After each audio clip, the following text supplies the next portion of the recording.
Hey, ladies and gentlemen, this is your co-host Ryan coming to you up top here just to say this is a bit of a rambly one. Up top, we talk about a lot about TFCon, a bunch of shout-outs, and my trip to New York City after the con. If you don't care about any of that, or at any point you start to get bored, skip to about the 52nd minute mark, and I think that's where the show begins proper. Because, it's a lot. You will miss hilarious and controversial stories about how accident-prone drunk Ryan was on one of the nights. But, do whatever your heart desires. And then thanks for listening, and Pistols at Dawn. Enjoy. I'll be the meat in the APDC witch. I love it. Very good, Caleb. Megatron must be stopped, no matter the cost.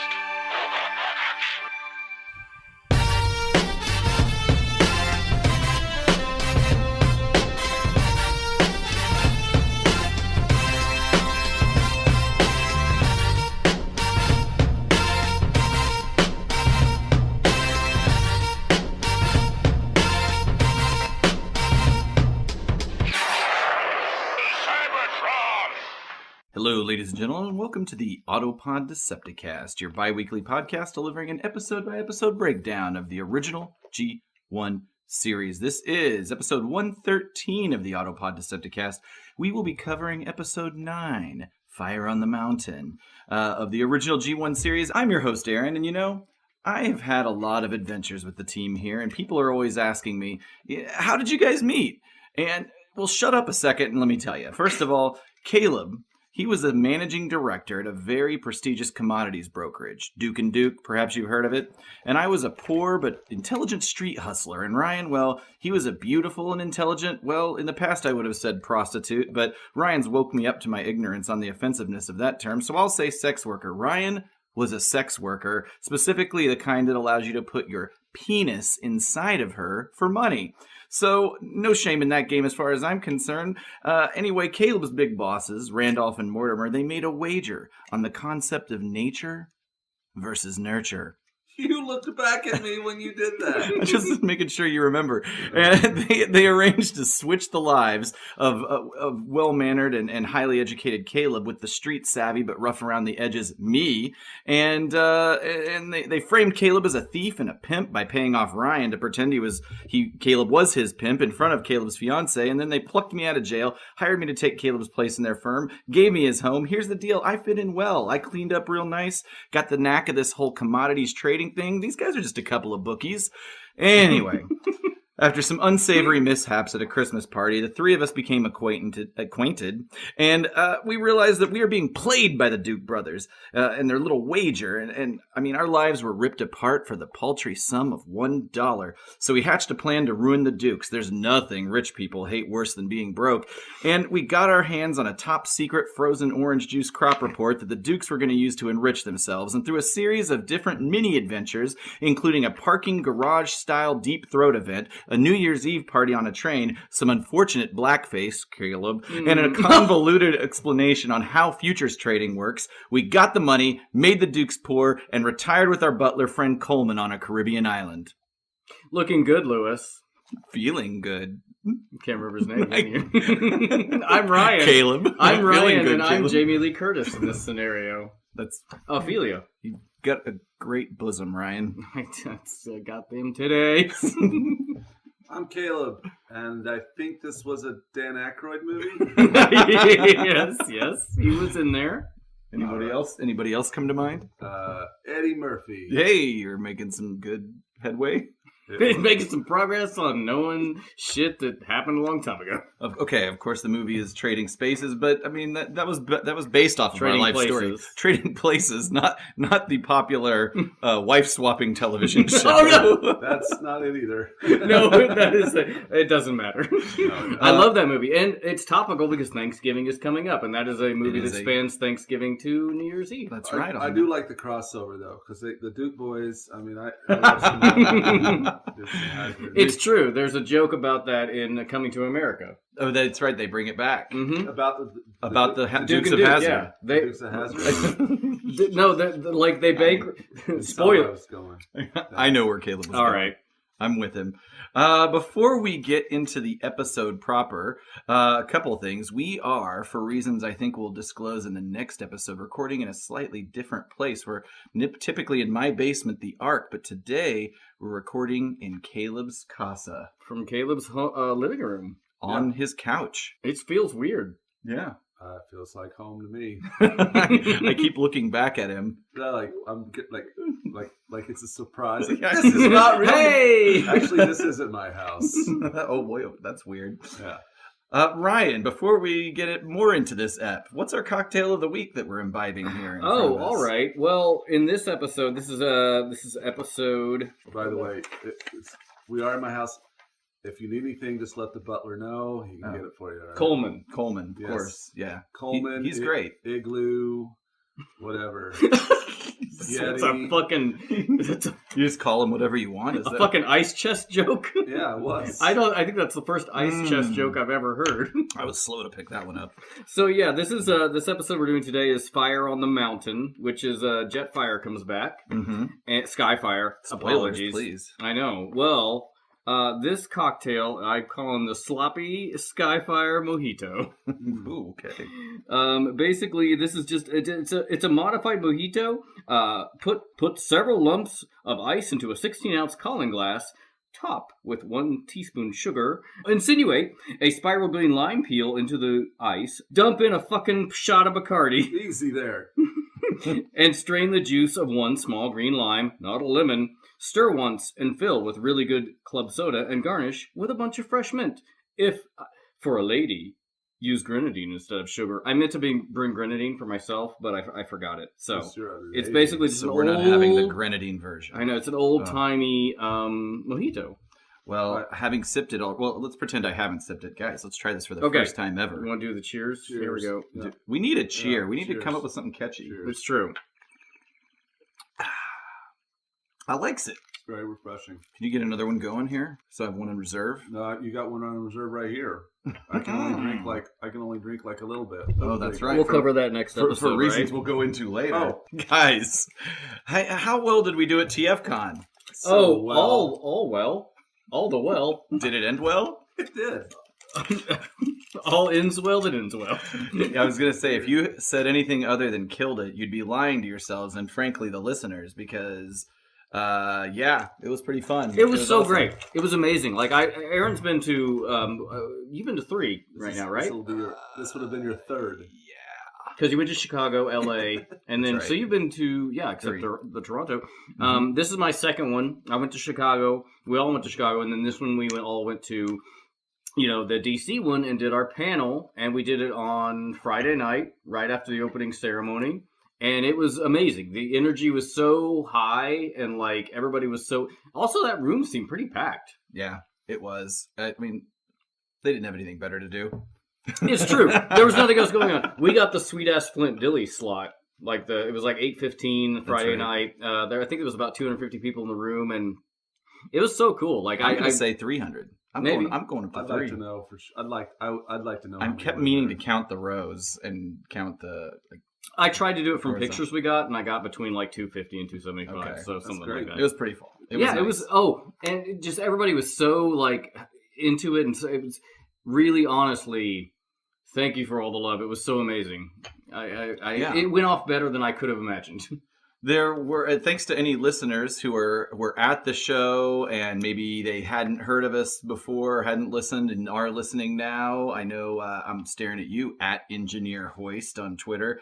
So it was awesome. And thanks if you were a listener and you And you were currently there, still are. and you currently still are and watch the show. So I have a few shout outs in regard to TFCon. So if just I before may. that, I wanted to ask, fine. we are... Nope.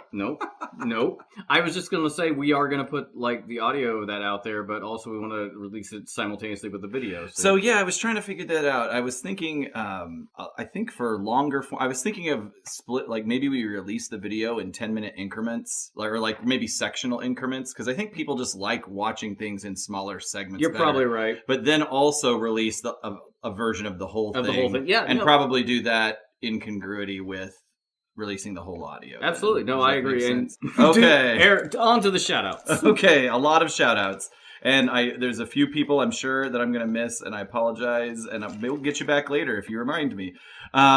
First of all, Paul and Evan, I don't know if they're listeners, but they were tech gurus, and they helped us set up and capture the whole thing. And they're both awesome dudes in their own right, and we got to hang out with them a bunch. Maybe one of my favorite memories of this whole thing was Evan. You know, he is a voice artist himself, and he was just flipping through his Instagram and basically reciting what he saw in the voice of Skeletor, just improvising, and it was one of the funniest things. And that's Evantainment on Twitter, right? Evantainment on Twitter, you got it. And I don't know if Paul's on those socials. I don't know. I do know that Paul... He keeps it low-key. Paul did not care for a certain segment in our panel.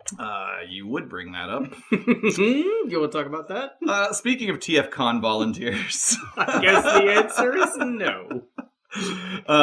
So anyway, yeah, those guys were great, and we had met them in Chicago actually. But there's also Ryan and Stacy. They're an awesome couple. Ryan actually does the third party panel, which you guys don't go to because you don't care about toys. But he's a super funny guy also, and he's always got the lowdown on the new toys before anybody else. So and then Oh, you can't forget Uncle Jessie Blaze, who also, I don't know if she listens to this show or will listen to the show, but she is like the go-to firefighter on that crew, and I bet she starts a few fires as well, because her last name's Blaze, get it? Also, she's a redhead. Oh, that too. Anyway, it was fun to meet her. Some inside baseball here. And then there's Colin, and who leads the whole damn thing, who, news alert, said to me when I was chatting with him that we can come back anytime we want, fellas. Well, we can write our own fucking ticket. Oh, that's nice. Yeah, you guys, it's like we paid to come there, so I guess we could come there whenever we want. Yeah, actually, he meant as guests, not panelists. Right. That's like leaving a baseball game, and they're like, "You guys come. You're back welcome anytime you'd like." Then there's also, I'll try and get my way through this quickly, new podcast besties. So there's Eric and Miguel from Steel City Bots. The next con, I definitely, if they want to, I mean, I'm being presumptuous, but I'd love to hang out with them more. And of course, Diecast and Melvar from Radio Free Cybertron. Those two teams, Steel City and Diecast and Melvar, they bigged up us a lot before the panel to try and hype the crowd for us. So that was really nice of them. And Melvar actually might be my true TFCon bestie. We closed out the night. It seems like you're better friends with him now than us. Well, you guys seem intimate. We do have a new podcast. Oh, no. Yeah, what we're going to be doing is reviewing every episode of the G1 Transformers. Huh. Yeah. I thought... Oh, yeah, well, oh, no. me and Ryan have a new podcast, too. Oh, cool. We're going to review your reviews of the G1 and say how shitty they are. It's just it's called Hostility Podcast. Yeah. What if they're good? They can't be. Well, yeah. What if they're not? Anyway, it was Melvar. It was really nice hanging with you, and especially since he's not a huge partier, so he just basically got to watch me descend into madness every night. Let's see here. Realm of Collectors. I'm going to shout out. Oh, go ahead. I just want to say one more who did I miss? podcast that we met. Caleb and I met. More Than Meets the Pod. Yeah, of course. I didn't meet them. More Than Meets the Pod. Yeah, there was a couple times you were just busy at the time. It just didn't work. But I saw your pictures. They were less than Meets the Pod. Wow. So, I mean, literally. Yeah. So Kit and Harper, thank you. It was very nice to meet you, and I do want to get you guys on for both maybe an interview and also maybe we could do a collab episode because they are doing an episode by episode review as well. The G1 every 2 weeks the same way we are between their normal. Yeah, I've already got some collabos set up with them and Melvar and me. It's going to be great. Oh, good. Yeah. Wow, you're really cutting us out. But no, it looked like they look like really sweet people. Oh yeah, they were amazing. It was great to meet them. And I can't wait to have them on. Go listen to their podcast. It's Yeah, very I'm going to good. listen. Cool. I'm going to do it, Ryan, on your recommendation. Mm-hmm. I'm on it. Let's see here. Oh, I was going into Realm of Collectors, so I met lots of those dudes. They seem really cool. There's Brian, who hooked me up with my first Spudger back in Chicago, so it was good to see him again and chat with him. A guy named Deluxe Baldwin, a toy reviewer. He's got this real laid-back Southern style, and he's also the part of the Shattered Cast podcast. So then that's when I listen to relatively frequently. I like their kind of voice of things, and that's also with Bobby Skullface, who met him, drank some boxed wine that he had in his backpack. Which, by the way, I was drinking these. Woodford Reserve. Neat. Have you ever had the Woodford Reserve? I had the Woodford Reserve on the plane home. Oh, yeah. It's a nice, smooth bourbon, And there was just a little bit left in the glass, but I went ahead and just dumped I filled my glass with this cheap boxed wine out of a backpack, and it was really good mix. Like that might be an interesting cocktail. A good bourbon plus some maybe better wine. Caleb, as the wine guy, probably is wincing at this. No. There's actually, that's a common drink. It's called the alcoholic. There was one of the drinks that I had for our Jigger Beaker and Glass segment before had wine in it with booze, but I think it was the one everyone hated, including myself. Yeah. So I will say that hanging out with the Realm of Collectors was an experience. They're good guys, and it was fun to hang out with them because they buy a lot of drinks. Oh yeah! If you were just down there whenever they were down there, or at least a large group of them, just shots showed up out of nowhere. Were those? All the time. Was that the dudes who were buying all the shots of John? Yes. Was it Johnny Walker? Or, yeah, I know it was Jameson. Jameson, that was it. Jameson I have a picture of that I will put up for this episode where it's just like literally the bartender stacked them on top of each other. And they weren't shots. We're saying shots, but they were like full, like, they were like double size two shots. Fingers of booze. They were drinks. Yeah. No, but they were chugging them like shots. Yes. It was getting bananas, but it wasn't problematic at all. No problem. Everybody was cool. It was all positive vibes, and they're definitely, I'm on the Facebook group, but I'm not like tight knit with it at all by any means. But you could tell they're tight knit kind of entourage of people. It was great. They roll deep, dude. They roll deep. And there was one other guy in that group, Vinny. I talked to him like every time. Like I met him in Chicago, and every time I saw him, we ended up chatting for like 30 minutes, and we would close out the night too. Also, all those guys that we met in Chicago, basically everybody we met in Chicago, when I reintroduced myself, a couple of them might have remembered me, or it looked like maybe they remembered me, but didn't quite put it together. And then they remembered Melody, and they're like, "Oh yeah, you're a very pleasant, enjoyable group." We gotta talk about Apollo, aka Robo Apollo, on Twitter. Awesome artist. She binged the show. I don't know how far she got through it. How far did she? She got through the movie. She got to episode 86. In what amount of time? Like a month. That's a lot. Yeah. So that's amazing. But she did. So she she put in all that work, only to leave 25% of the way through our actual panel. She had to go with her friends. Like, they went to go have unlimited, I think, Korean barbecue. And I'm like, where's that place? If I hadn't known that, I would have left during that panel. She's an awesome artist, and I commissioned a Galvatron from her. Yep. And I saw some sketches yesterday, actually, and I think some more sketches are getting tossed my way today. So we'll see how that's coming along. Yeah, it was great. It was very nice meeting her. And, we got some stickers from Robots with Coffee also. Oh, we did? Oh, I forgot to bring yours. I've got your stickers. I somehow missed him when I was walking around the floor room. The dealer room? The artist alley. Like last year I bought a calendar. Last year I bought stuff off him. A book, a little booklet.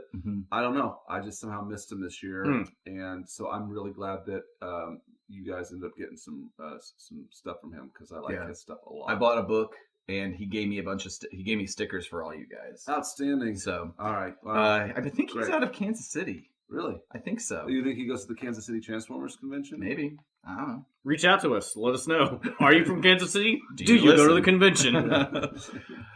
Two other groups. So we were talking about this yesterday. I hate that I forget names. I carry around my Evernote app, and if I can, I try to remember to put names in it of people I just meet. I try and do it discreetly so it helps me remember them. I just have a terrible memory. And there's a couple names that I didn't put in because I thought that they were going to get captured in our recording of the thing, so I didn't have to do that embarrassing thing where it was like, "What's your name again?" for the third time. But I thought I'll get to hear the recording, and I know it's going to be in there because we think it's at Where Schneffer, right? Yes, we were talking about this yesterday. So yes, we met you and your friend. We chatted a couple of times. We kept running into you. Yeah, you were. Oh, yeah, we butted into you. It was always pleasant, always great talking to you. So if you are a listener now, if that was and you. now you're not a listener because you're like these rude assholes, send us a note and say hi and give us a fake name so you can like punk us out. During the panel, he did answer a question, but Caleb was preoccupied by what he was eating, and Panera. so he didn't get the name. I just want to call him Panera. Okay, from now on, you're Panera Where Schneffer. Panera Where Schneffer. So anyway, let's see here. Shout out to Toy Dojo and Agabus because I always buy stuff from you. And Agabus, especially this year, because I've never bought anything actually from Agabus until this year. I always buy from Toy Dojo. And Agabus was cool because I was trying to decide if I wanted to buy this Masterpiece 6-shot. And because I have a Masterpiece 6-shot, but I have the DX9, not the Fans Toys. And the Fans Toys looks better to me in pictures. And I wanted to get close to it. I was going back and forth. I just happened to be over there. Diecast was over there. He was actually kind of goading me to like, just buy it, whatever. And somehow or another, one of the dudes working the booth overheard me, broke open the case because it was on display, and let me fuck with it, right there. And pose it. Fuck with it. They put my pose back in the case. Look at me. And so, of course, I ended up buying it because I'm a fucking sucker. My current DX9 6-shot is now up on eBay. Go check it out.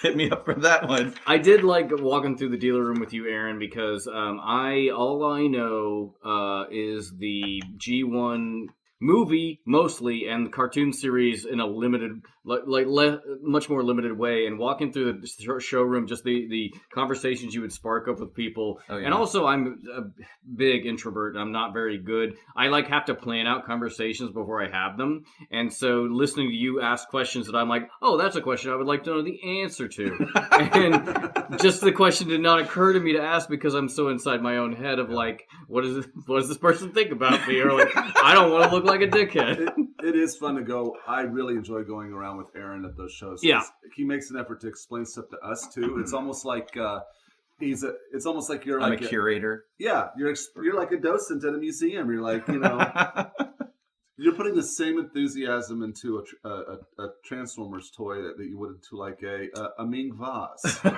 Yeah, it's great. Well, I'm happy that you guys don't mind listening because it is sort of like what that kind of like if you were a Picasso nutball and you walk into a museum and know all the knowledge. Oh, this is the blue period and whatever. Yeah. And so I will admit though, there was a couple of times there that I was standing next to a guy and he'd be like, "Yeah, this figure. It's like, yeah, I can't believe they did that thing." And I'm like, "Yeah, I know, right?" I did do that too. Where I'm nerds that just they assume that you know everything they know. Let me see. Oh, and I've got one more. And I did Evernote this couple's name. Shout out to Shane and Rebecca, who, Ryan, I don't know if you'll remember this. But oh, no. What did we do with them? A nice couple. They were a really nice couple from Pennsylvania who they live a seductive life of D&D, and I mean that very literally. Is this ringing any bells for you? Nope. Oh my God. Okay. A seductive. They're actually on our Facebook now, but no, we talked to them for like 30 minutes. What day was this? This was Sunday, Sunday morning, the lost Sunday for some. But we talked to them for a long time. We ended up giving them a poster. And in return, they pledged to send us. They say that these Pennsylvania barbecue chips are the best barbecue chips. That's right. In the country. And so I said, you got to send us a case. Address is on the tube. I wrote the address on a Sharpie on the tube. I was like, send us that shit. That's right. When you send us that shit, we'll eat it on air and we'll tell you what we think of your barbecue chips. I think people love to hear people eating things on air. ASMR, bro. Mm-hmm. Yeah. We'll do the crinkly part of the bag and the crunchy and juicy part of our saliva. I don't think you quite understand. We're trying the chips now. Yeah. These little chips.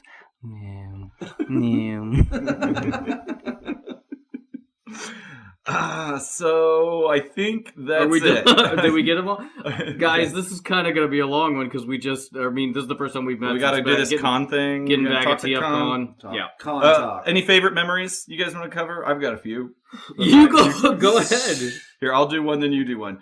Here's a favorite memory of mine. I did the podcasters panel on Sunday. I jumped on late, though. I jumped on with like maybe 15 minutes left. Yeah, you came up there like a rock star. You're like, hey, everybody. I did smoke effects. I did accidentally go up there. Still, I didn't mean to do this. I still had a cocktail with me. I had a glass of the Woodford Reserve, and I became very self-conscious about it. I called it apple juice. You fucking Elvis Presley coming up here is like, I do whatever the fuck I want. So you just ended up just calling more attention. Yes, to I did. Yeah. But from up there, I saw Ryan fall asleep in his chair. And actually, I wasn't sure he did it until later. I saw his head down. I thought maybe he was texting. I couldn't see his arms. But I was told by Melvar, who was in the audience, that managed to get a glance at him. He goes, yeah. Well, he told you he saw you. That's true. So that was a pretty fun memory. Listen, really, Ryan, I'm curious to know what he remembers from Sunday. I don't think you ate breakfast. I feel like when you don't eat and you were drunk the night before and then you continue drinking the next day, it's like all the alcohol you drank from the day before reactivates. I have discovered that as well. It's one of my alcoholist hacks now. I definitely need to eat if I got drunk the night before like doing anything else. Because if I start drinking again, it's going to amp. You may have listened to our last episode where I couldn't figure out if we were on script deviations or rate the scheme. That was that situation. Yeah. You fell out of bar chairs. I mean, you and I were drinking all day. I started drinking at breakfast, but I had breakfast. I had a nice little coffee. Bloody Mary. There's like fucking tomatoes in it. Calories. So there was breakfast. And then we had a couple cocktails just through the morning. And I think we came up and had a cocktail, chatted some people at the bar. You fell out of the chair at that point, and I had to like catch you from hitting the ground. And then we went back up, and then you were like getting a little wobbly. So I was starting to keep an eye on you. And then we came back down after sort of the podcasters panel. Mm-hmm. I went in and saw the kind of closing ceremony where they were like, "We're going to Orlando." And I saw that too. Okay, you I did. have Right? pictures. No, I remember. But then from that point, we went back to the bar, met up with a few people. You fell out of the chair again. We were waiting for Wes to show up. We were waiting for my girlfriend, and she was not happy with the state that I was in, which is understandable because I texted her, I was like, hey, come back to the hotel, we'll go get some food. She comes back to the hotel. Aaron has forced me to eat chicken wings because I had not eaten like all day. Right. And I don't remember there's this gap in my memory where basically we went back to Wes and I went back to our hotel room, and I was like, I need you to forgive me. Oh, no. Well, and also you couldn't articulate. So she was not mad at you necessarily because you were drunk, although I think that probably amped her annoyance. She was mad because in her head, you had said, come back and we're going to eat. Yes. And by the time she came back, what you were basically saying to her was that you've eaten. But what you couldn't say was that it was just a little nibble. We can still have dinner. And you never figured out how to say that. And so she thought you invited her back for dinner, but then ate dinner before she got back. Right. That drunk stuff. That makes a lot of sense now. For those of you that are wondering, where's Caleb? That's right. Where was Caleb? He escaped. I left early. I flew home Sunday morning. That's right. And half of Saturday, you went and did the cultural shit. Yep. I went to the city. You went to the happiest place on earth, the Holocaust Museum. Yeah, you and Andy and Wes went. Yeah, we did. She brought back a really depressing identity card that was talking about some. Well, they used real people. I know. That's what made it so sad. Yes. Yeah. Anyway, that's what I did. Gotcha. One other, I almost forgot this. And Ryan, I'm assuming you passed out at some point. I came up to check on you in your room, and you were still a little loosey. I actually sobered up pretty well after that. Wes and I were up for a couple hours after that. So it's weird. My drunkenness goes in waves where I'll be super drunk at the bar, and then an hour later when I was up in the room with Wes, I was could see myself acting in this ridiculous fashion and was like, oh, okay, I got it under control again now. Oh, I did forget to say, before that happened, though, I ordered room service for West and fell against the door and broke my glasses that I had to super glue back together. How'd you fall against the door? I opened it and just put it in my face. There were all kinds of hijinks. Somewhere around 11 o'clock, we went to your room and we started drinking gin on the rocks. Yes. And you went 11 to a.m. You went to go get ice. You came back in the room, and I don't know if you tripped or what, but the whole ice you dumped the whole ice bucket on the against ground. the wall. But then I think we went back out in the world, came back to your room for a second. I think we dropped off some stuff that we bought or something. Some toys, yeah. And then we were leaving, and you rammed your shoulder into the wall, and you had a drink in your hand, and it just went flying out of your hand. There was so much. I've never heard. It was so wacky. I don't remember Ryan normally being this accident prone when he's drunk. It's more like the other way around. Honestly, It's true. I have some vertigo issues under the best of terms nowadays, and so I think I need to see a neurologist. I'm laughing, but that's not funny.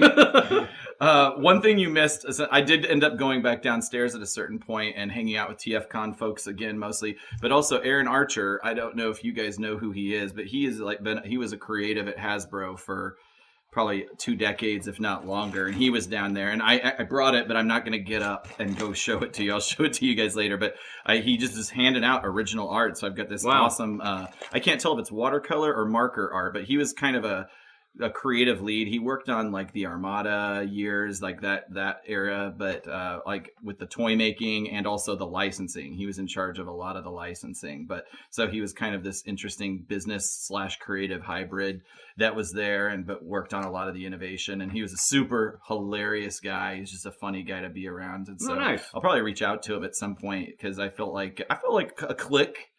Mm-hmm. We clicked up. Yeah, you guys we can be friends. We're actually gonna have a podcast together. Oh my god. Anyway, okay, I'll edit the. Okay, so to close up the TFCon, I'll edit the video in segments. I think we'll send it out to the Patreons first. Let them get a week taste of each one before it goes out to mass population, and so look for that soon. Oh, anything else? Yeah, just one thing. I actually, uncharacteristically, I usually don't buy toys, but I actually did get a toy haul this year. I bought G1 Perceptor, Blaster, Skyfire. I bought all the Terracons that make Abominus. I had a bunch of them when I was a kid. That was $100, right? I think 90. You negotiated. I did. I was like, how about 80? And he was like, it's complete except for Ripper Snapper's gun. Everything else is complete. And then I bought the 1983 Bug Bite VW Beetle GoBot, which is the weirdest looking fucking thing I've ever did see. I had it as a kid. He was my Bumblebee stand-in. It is confusing because there is a connection between Bumblebee and this guy. Oh, really? Well, because Hasbro owns Tonka, but Bandai still owns the original toy molds for GoBots, which is why there aren't really any GoBot re-releases. Apparently, there was some Japanese Bug Bite who was a white version of Bumblebee. It's very confusing. I don't know, but yeah, it's in there. And then I also bought the 1989 Michael Keaton Batman figure, which was a big statue for West. No, that's a really cool piece. All the people at the various... I wish I had all my business cards I took on me at the various little G1 original toy dealers. Really fun to talk to. Caleb, did you get anything? Did you buy anything there? No, Good for you. I came really close. I almost bought a little Japanese dice show, like samurai character that transforms into a toilet. Oh yeah, I wanted it so bad. What that's called? Yeah, I was going to look it up on the internet, but I don't have Wi-Fi right Dirty now. Man. It's called Dirty Man. I forget the company. It's called Toy something. It is a cool looking piece. I don't know if I could spend $100 on a toilet. Is that what it was? It was $80. I'm rounding up, I guess. I bought, while he's looking that up, I bought the Fans Toys 6-shot DX9 on eBay. Look it up or hit me up. Slide into our APDC DMs. And I also purchased all those Iron Factory Decepticon Justice League figures. There's 4 of them out, 1 more to come. I got all 4 of them. It was kind of fun because not every store had all of them. So it forced me to jump around, which is where I hit the Agabus. And a lady there liked my beard. Very much. Yeah. Like I was very into your facial grooming. She was. And then I found out that there's like a flat iron involved in your No, not in mine. She said, "Oh, You iron your beard? No, I do blow dry it. That's what it was. She said that there are people who there are beard flat irons that you Weird. can use. Oh, by the way, the toy's from a brand called Toy Wolf. And there's a gold one and a white porcelain one, and they're the toilets that transform into these like Edo period Japanese daishos. And They are really cool. badass. And I think both of those are different molds. I think each one looks very different. They're different characters for sure. Anyway, that's the only one. That's the only thing that really interested me to buy, and I came very close, and I talked myself out of it. Ooh. But if any of the listeners, they come with little dookies. They come with little dookies, like they come with like little scrolls and fans, and there's like little toilet paper. And if any fans out there want to buy me one, just send it my way. All right. We'll put it on the APDC wish list, like what escorts and cam girls. Yes, we should have an Amazon wish list. If you buy it for me, I'll say your name on an episode. What a treat for you, the buyer of this item. I'm so generous. All right, that was TFCon. So, based on what Caleb said, a perfect transition to Patreon. A reminder to those who like what we do and would love to chuck some rubles or toilet transformer figures our way. We're on Patreon. There's several tiers of support you can choose based on how down to clown you are. Rewards include early access to some of our recordings, and we'll have the TFCon recording soon, and various levels of APDC swag. And we know we owe a bunch of you guys thank you cards. Since TFCon is done, we're going to send those out as soon as we can. Yeah, frankly, in the afterglow of TFCon, we've not been the best at keeping up on Patreon, but you all know, because we have kept up with you, APDC pins are in the works. Poster is done, or they're not in the works. The pins are done. Wrap that one up. The poster's done. So there's a couple other items that we would want, like for the booty box. So hopefully we should have all of the goods ready by the time the 6-month mark hits, and the official qualification for the booty box goes down. Yeah. We'll be able to ship it out. You're get some cool stuff. I think so. Yeah. So if you aren't on that, are interested in being a part of our little Patreon community, patreon.com/apod. Decast. You said it so hesitant. I know. I'm still not quite sure I'm saying it right. You're right. Okay. Oh, I mean, you can Google it too and find it. Whatever. All right. A few more shouts out. Speaking of Patreon, we have to fulfill our obligation to call out our newest patrons who will be included for time eternal into the APDC Hall of Heroes. We need to my dear boy. That, by the way. I know. We're a few weeks behind on that. We aren't good, but we had TFCon. That's our excuse. Busy. Jonathan Maples, a.k.a. John Maples, who is originally from Sedalia, Missouri. I hope doesn't mind me saying, not too far from our neck. Here's his address. His claim to fame, in my opinion, is he has a giant family and 6 beautiful kids. He has been enjoying Transformers since age 10, and his first Transformers were Skywarp and Red Alert, and they have been his favorites ever since. I salute you, Mr. Maples. I think there is something to your first Transformer, always kind of sticking with you and being your favorite. What was your first Transformer? Soundwave. And he's probably your favorite? No, my first one was Heifer. Oh, he can't the one that you left in the yard for years? I was little. I lost it in the yard. Okay, that theory doesn't work for you. That was an accident. What was yours? I think it was Prime. I think I got him at a garage sale. Most of my Transformers, aside from birthday gifts, I got at garage sales. Was he your favorite? Yeah. Okay. I would say I also love Prowl, although I never had him as a toy, but he was. I think Prime was my favorite toy. I might have said this before, but I was really excited to get Soundwave because I thought he was a playable cassette player. Oh, that's right. I thought he. So you thought you'd have a Walkman, and I was bummed a little bit, but I got over it. I was at the age where I got over it really fast, and I still really enjoyed playing. He transformed. That was pretty cool. It was badass looking. Right. Soundwave was a really good G1 toy. He was among the best. I guess what he was saying connected with me. My first one was Blue Streak, which is a pretty nondescript character, kind of like Skywarp and Red Alert. I don't think he ever had a feature episode. He was always in the background. I think even Skywarp and Red Alert had features, but he's in the ones today. But just as he doesn't really, they never focused on it. But I always loved him, and I still love him, and I kind of collect Blue Streaks a little bit because of it. So whatever. All right, maybe we're weirdos, Jonathan. Thank you, Jonathan, for playing with us on the Patreon here. Next up is Justin Rupert, aka Justin Rupert. He keeps his socials private, so I won't put those out there unless he's cool with it. But he is a Kansan, so he's a shout out to the Midwest up in here. Yeah. He is also a collector. When we were chatting in the Patreon online, he had just gotten Fans Toys Spoiler, which I now have. It's a great figure. I'm curious if you got that Fans Toys Blur by any chance, Justin. His claim to fame is this video. I'm a big dude. Yeah. I got a big appetite. Where am I going to eat today? Fuck. That looks pretty good. Authentic spicy beef. I'm going to eat this with a fork. What you got there? Crab legs? All you can eat? I'm going to lasso me some egg roll. Hey, China Star. Good for you. Okay. Like me. Please, you little critter. I'll eat all right beneath the light of a China Star. Do you guys get that last reference? I'll eat all right beneath the light of the China Star.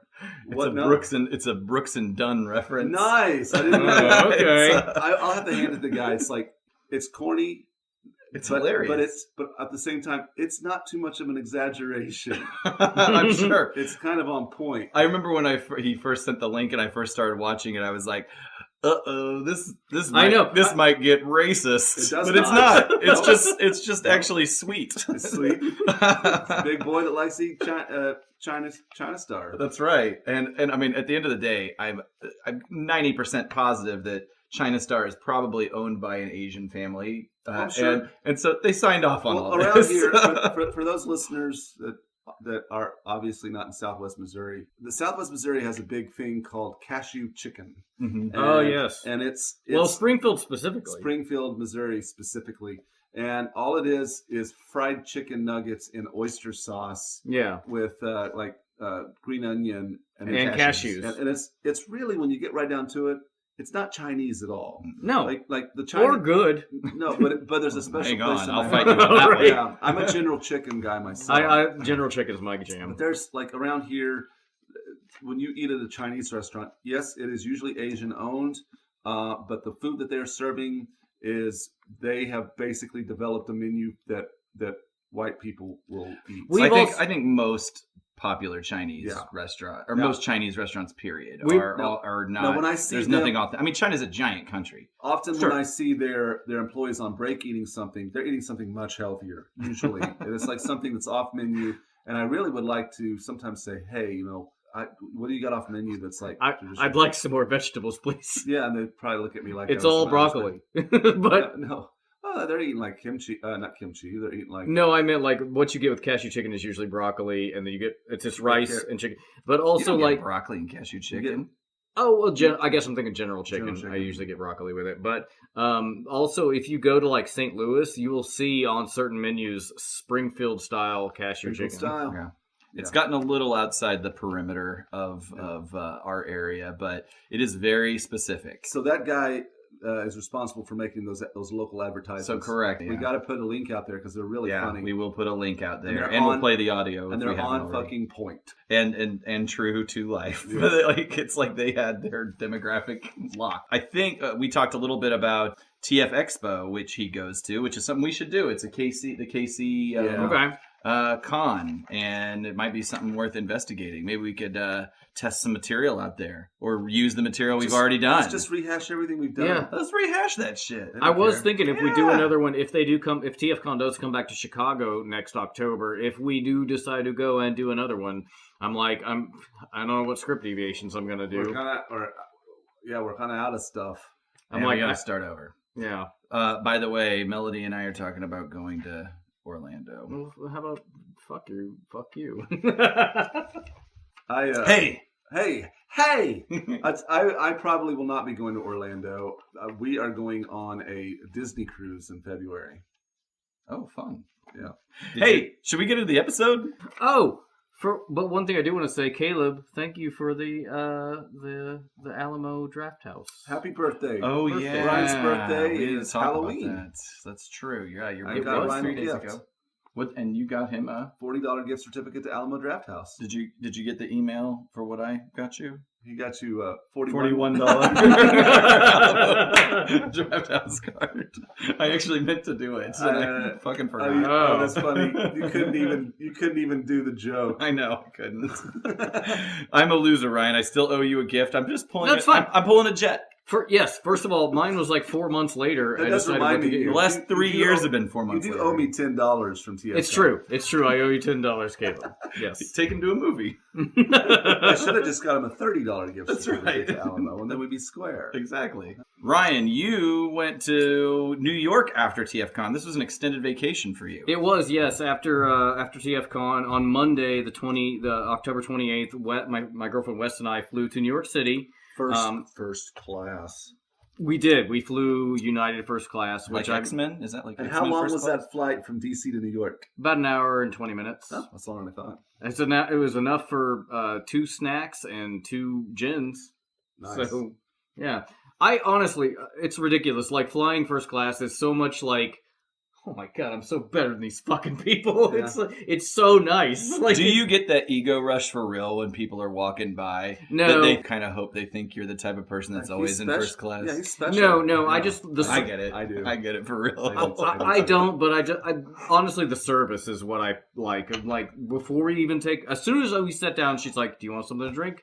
Yeah. Boom. And then she brought like the snacks, and then also like, would you like another drink? And also calls you by name. Yeah. It's just everything. You were also dressed for first class, I'm sure, right? It's true. I wore my new suit. You had a bow tie on. Mm-hmm. Well, not for that, but I did wear a bow tie at TFCon. I Yeah. think it was Saturday. Mhm. Yeah. But so you were actually as opposed to most people, you were probably dressed appropriately for first class. I was dressed the way you would dress in the 60s if you were going to fly, Yes. basically. Do you think that I've noticed this? I'm curious if you guys notice this. I legitimately think that they have the more physically attractive flight attendants working first class. I would think they agree. Put them up there on purpose. Interesting.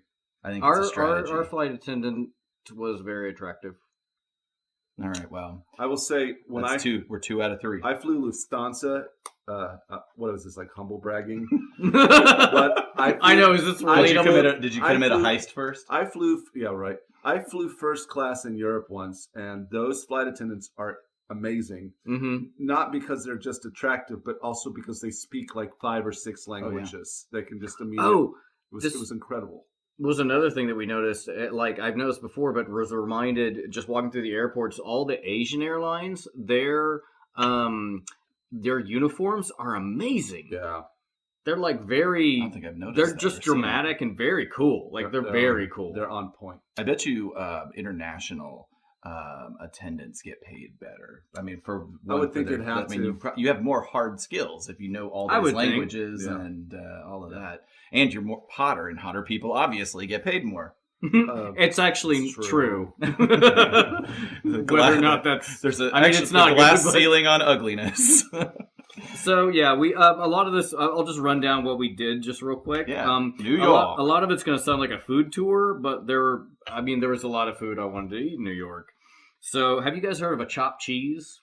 I was hoping you were going to be like cashew chicken. I do. I did not see any cashew chicken. What hot cheese? Chopped cheese. Chopped cheese. Or No. chopped cheese. Yeah. What is it? It is. It's a sandwich that kind of arose in the '90s. It's a New York, basically, invention. It's found in bodegas throughout the Bronx and Harlem, and it's made on the grill with ground beef, onions, topped with melted cheese, and served with lettuce, tomatoes on a hero roll. And it is so like gross good. Did you mention the Sounds good. ethnicity, or is it American, or? Oh yeah, it originated in New York City, Gotcha. in Harlem. All right. Yeah. Then Aaron, you and I talked about on the way up here. I had the fried dumpling in Chinatown. What's the name of that place? Fried Dumpling. Oh, it's so good. Yeah, it's a little hole in the wall. It's just like big enough for like 5 people. You just walk in. It's all cash. I think I gave her like $10, and she gave us like 20 dumplings. And then we went to Beetlejuice on Broadway. And it was? It was great. It was Okay. amazing. It was on the edge of my seat. The Winter Garden Theater. The story was a little different in that they had like the difference of it was they had Lydia trying to contact her dead mom, Mm-hmm. and like in the movie, I don't think that's evident. That I think that Catherine O'Hara is supposed to be her mom, but in the play, it was her stepmom. And we were so- talking about this. I get stepmom vibes off Do of you? Catherine O'Hara as the character, but I'd have to go back and validate that. Yeah. Because there's never a "you're not my mom" type moment, but it's the way they treat each other, and there has to be something that spurs that sort of gothy direction, I would think, and maybe the death of a mom would get you there. Sure. Maybe it was a edited script or something. Maybe. Maybe. I think it'd be more likely it was an edited script. Ron Friedman wrote the first draft, and Tim Burton cleaned it up, took all the credit. That's not true, is it? No. There is a That joke. was I astounding. also do like the show. The guy who played Beetlejuice, I don't have his name in front of me currently, but he was amazing. Like, there's a lot of... It's all breaking the fourth wall when Beetlejuice is talking. And he made, like, in the opening number, a joke about how everybody's paying $50 for wine, and I had paid $35 for a cup of gin. Jesus. Yeah. Barton's. Holy I think it was Hendrix. No. shit. Yeah. Yeah.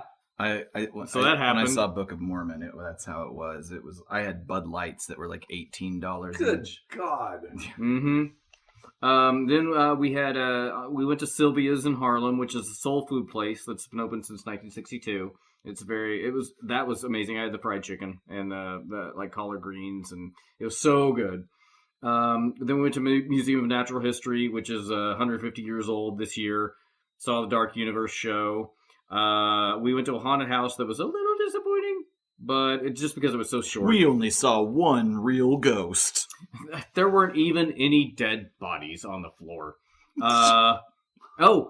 And then that was weird. That was a weird really thing. weird. That was a weird thing to say. And then on the way out, on the day we flew out, we had lunch at Sarge's Deli, which is a classic like Jewish deli from been open since the 60s, which gives you like pickle and coleslaw for like a amuse bouche. Mm-hmm. And I had the pastrami and matzo ball soup, and the matzo ball soup is fucking amazing. I've never had like the broth that was so like as good as it was. And then West had the bagels and lox. What drives the flavor of the broth? Bones. But I mean, is it chicken or beef or? It was chicken, Okay. I think. I'm gonna guess it's not pork. No. Okay. So anyway, that's my food tour in New York, and it was great. We came back on Thursday, Halloween, my birthday, and we got back at like 10:30. It was I haven't really caught up with myself since. What hotel did you stay in? Where'd you stay? We stayed at the Sonder, the Nash, which is like it was in Midtown Okay. Manhattan, Okay. and it was like an apartment that also has rentals. Okay. So Was this an Airbnb situation? nope, it was Okay. through work because I get reimbursed. Gotcha. Well, sweet, man. I love New York. Having only been there once, I want to go and spend. Yeah, more time. West said she I agree. preferred Chicago, and I'm like, you're dumb. Yeah. I like I don't Chicago understand. too. Chicago's fine, but I'm like, don't know what. I don't.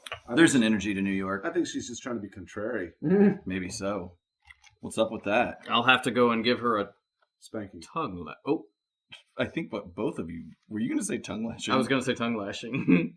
Wes and I did have sex scheduled tomorrow, so Okay. that's Well, happening. I haven't jerked hope you off get that done. since we left for TFCon, so I'm old, dumb, and full of cum. She didn't just let you do it in Okay. front of her in the room.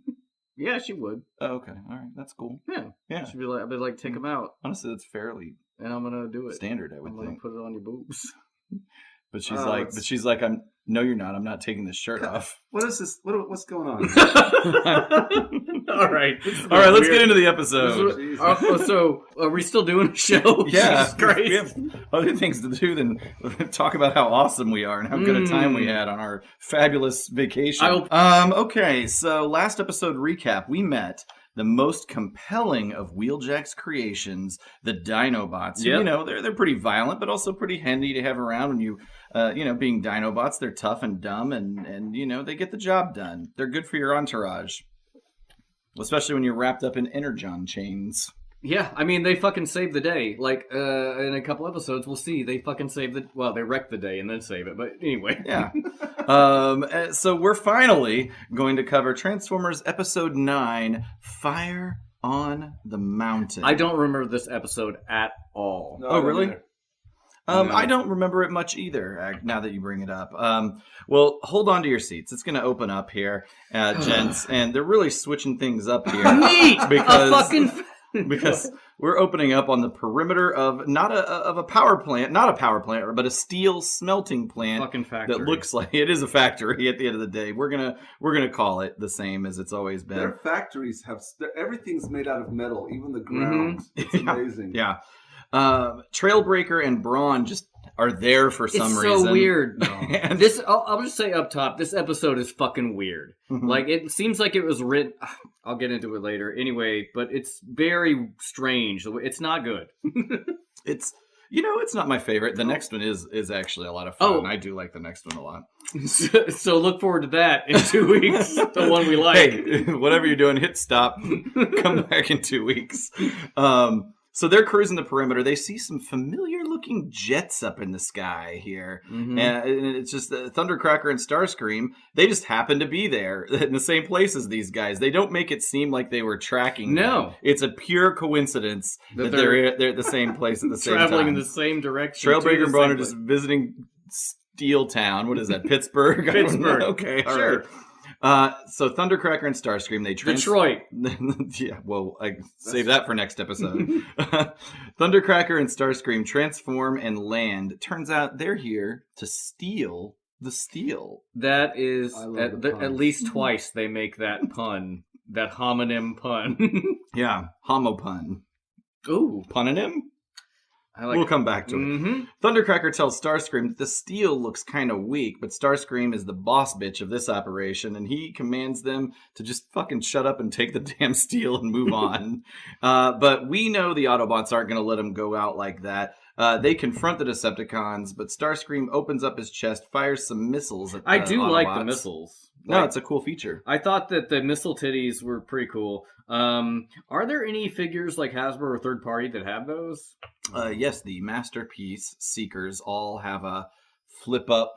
The missiles don't come out of them, but you flip up their bosom, and you can see like the head of some missiles. I know there were which is what happens here, right? Yep. So that's what it looks like. Okay. But they don't come out or anything. I knew there were some, like, I think it's the Siege line where there's turbines where their boobs will be, and some people don't like that. Yeah, I like it. Those are based on the Cybertronian modes anyway, so they can S a D, if you know what I mean. Speaking of the Seekers, I did think I crystallized why I have so much trouble keeping Thundercracker and Skywarp straight. Yeah. And I think Thundercracker to me sounds like a purple word, and Skywarp sounds like a blue name to me. Interesting, yeah. Huh. No, I agree with you there. Wow. Yeah. I don't have that problem. It's I'm not synesthesia. I don't have that, but that's what that is whenever you, like... You want to get her to call him a dumbass. Oh, I'm sorry, I messed up your insult. So you don't have the synesthesia where you like taste colors or smell colors or I whatever? associate colors with numbers. It's true, Caleb. And there's some people who hear music as colors as well. I didn't realize you guys needed to be committed. Well, anybody that's listened to this thing long enough knows that we definitely need to be committed. I mean, there's certainly some mental health issues. Yeah, all around. Attention-seeking ones as well. So the Autobots take them titty missiles all up in their faces. The explosion of the factory is pretty cool. Honestly, I think the animation and the modeling in this episode is good. It's reminiscent of, I think, episode 2 of the show. Like, there's a lot of great dramatic angles and just some good drawings. I will agree.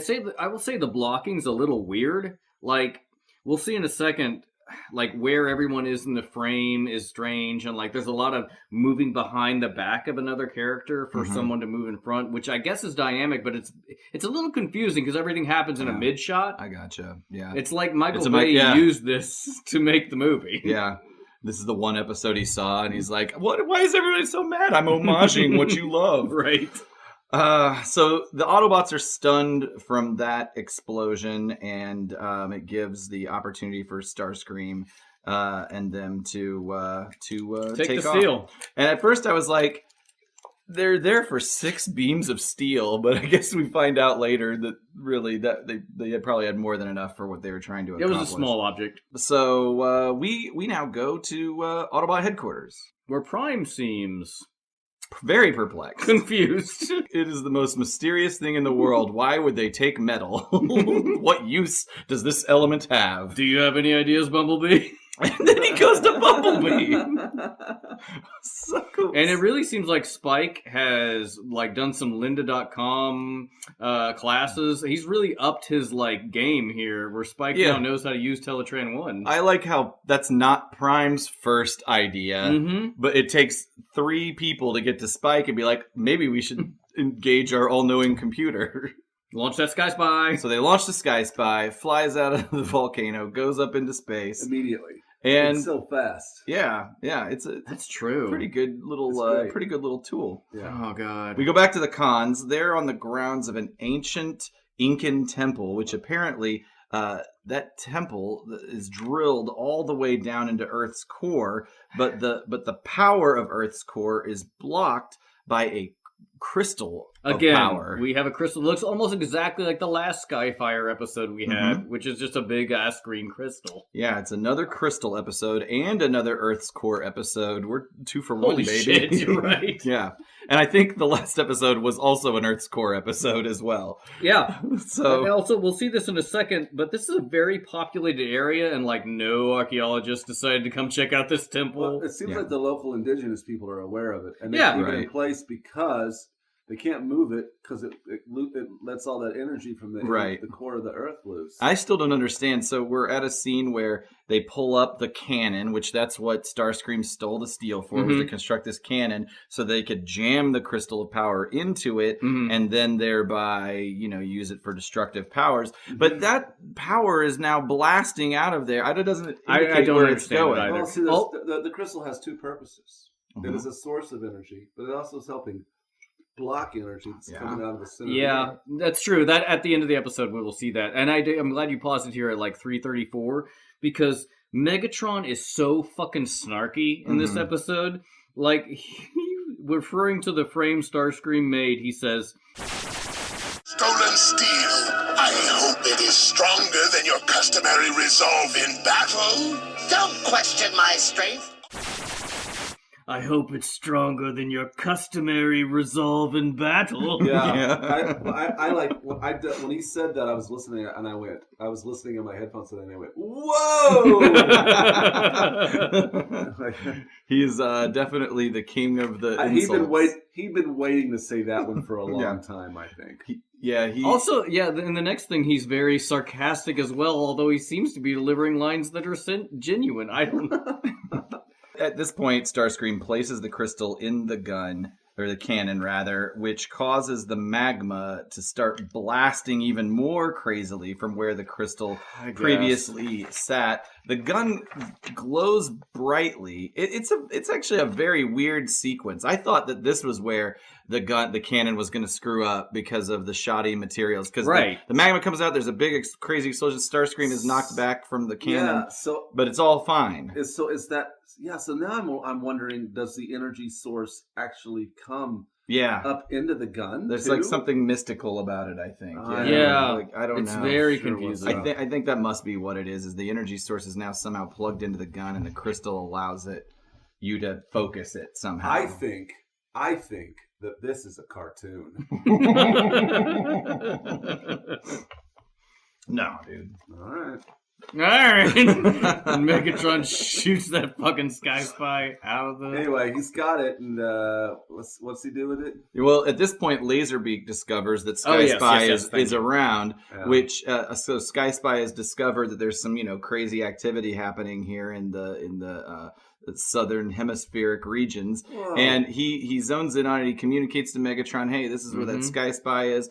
And Megatron aims his new crystal-powered cannon at the satellite and blows it all to fuck. Hits something the size of, like, maybe his fist, and later can't hit any of the Autobots.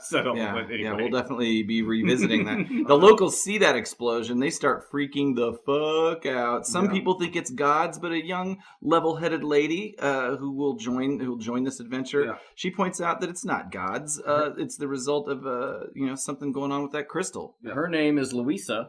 Even though it's never spoken on screen. I was gonna challenge you later on that one, but you're right. I'm sorry. Oh no, there's no reason to apologize. Just the next cut. Yeah. Yeah. So Megatron shoots the Sky Spy, and now his weapon is burnt out after a single shot. This is as a result of the shoddy materials. I would call it a little flaccid. Megatron is very angry about this cannon being destroyed, and Starscream throws Thundercracker under the bus, even though it was Thundercracker who was like, I don't think this is going to work. This is what I'm talking about with the weird blocking, where like like it moves around Thundercracker's back, and then later it moves around Soundwave's back, the smoking turd of a barrel. It also kind of looks like somebody left a cigarette in the ashtray too long. Mm-hmm. So Thundercracker's defending himself after Megatron's like, and Megatron just knocks him off the temple. And at this point, the rest of the cons head to a nearby mining town so they can get some more metal. Go ahead. Megatron just tells like Skywarp to watch Starscream and Thundercracker and make sure they don't, I guess, do anything. Mm-hmm. And then I just like the laugh that he lets out after it's just nothing. He's just like, yeah, he's happy to be in charge, or at least happy to have one over on those guys. So we transition. I don't know who authorized this, but Wheeljack and Sideswipe, they're back up at the North Pole, another place where you can hack the Earth's core, by the way. Mm-hmm. And they're digging away, looking for Skyfire. Bingo. Why didn't you guys do this before? Yeah, it doesn't make sense. Nope. And also, they had a fucking funeral for him. Well, he'll never be forgotten as long as freedom exists. That's right. Which is a sentence that makes no sense.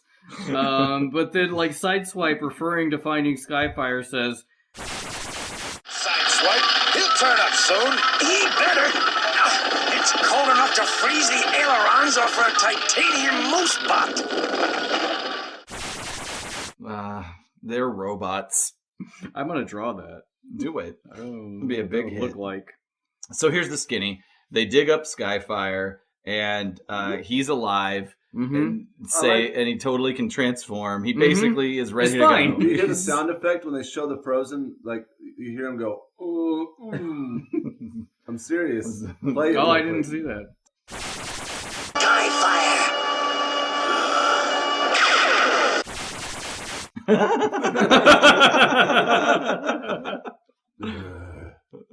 I'm assuming that's what you were speaking. Yeah, sorry. It wasn't like ooh.